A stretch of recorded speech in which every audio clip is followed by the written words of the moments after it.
Isang buwan na lang. Isang buwan na lang before something inside of me is taken away and given to someone else. Yes, I've been thinking about this. Nagagawa ko ng video. I'm not trying to be hero. Rather, gusto kong makapag-inspire ng mga tao na pareho kami ng situations. Yes, ito ako ngayon, nakaupo, nagsasalita sa harap ng camera. Pinag-uusapan ang aking pagbibigay ng aking kidney. I would have laughed about this.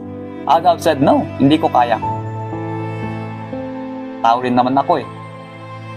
Pero andito pa rin ako. Still breathing, still alive.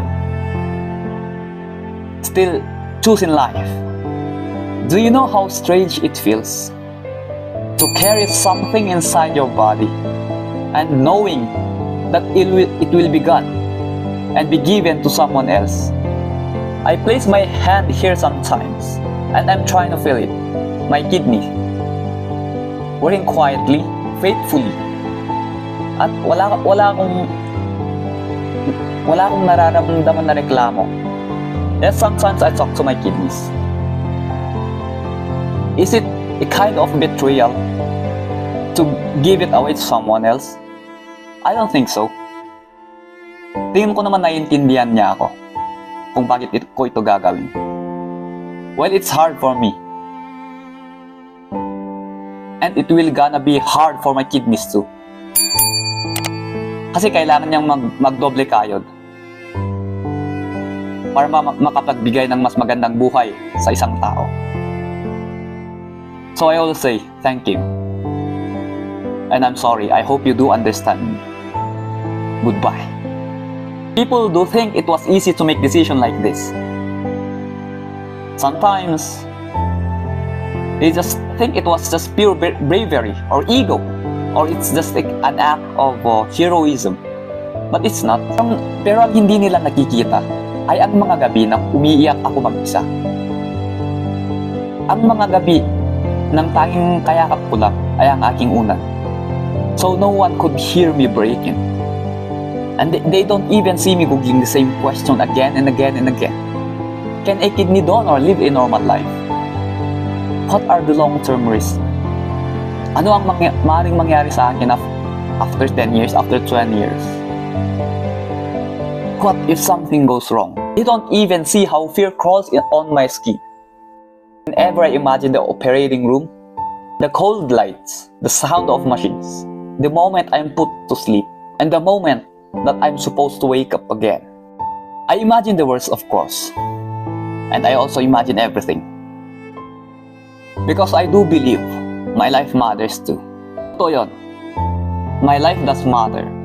My future matters. My dream matters. My family matters. Everything matters about me. But still, I'm ready to risk everything. Because someone out there is praying for something that I already have. Because one day, I realized I'm not actually losing anything. Magiging parte na lang ako ng buhay ng isang tao. Well, hindi ito pagiging hero. Hindi rin ito about attention. This is about standing on the edge of fear, but still choosing love. Choosing to believe that my pain will become somebody else's miracle.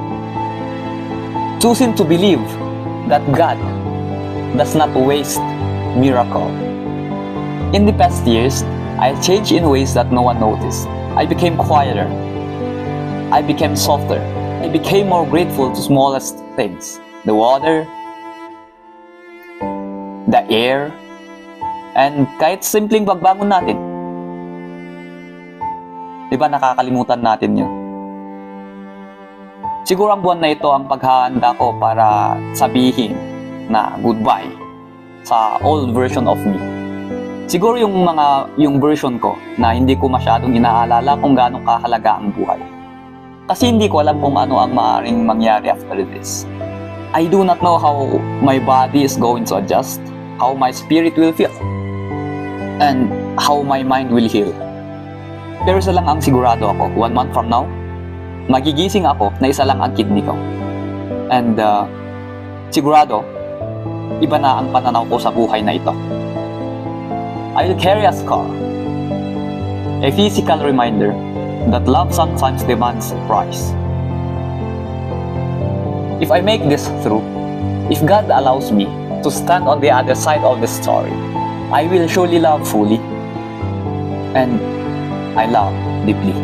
Kasi simula sa mga araw na yan, mararamdaman ko na ang buhay ay isang hiram lamang sa Kanya.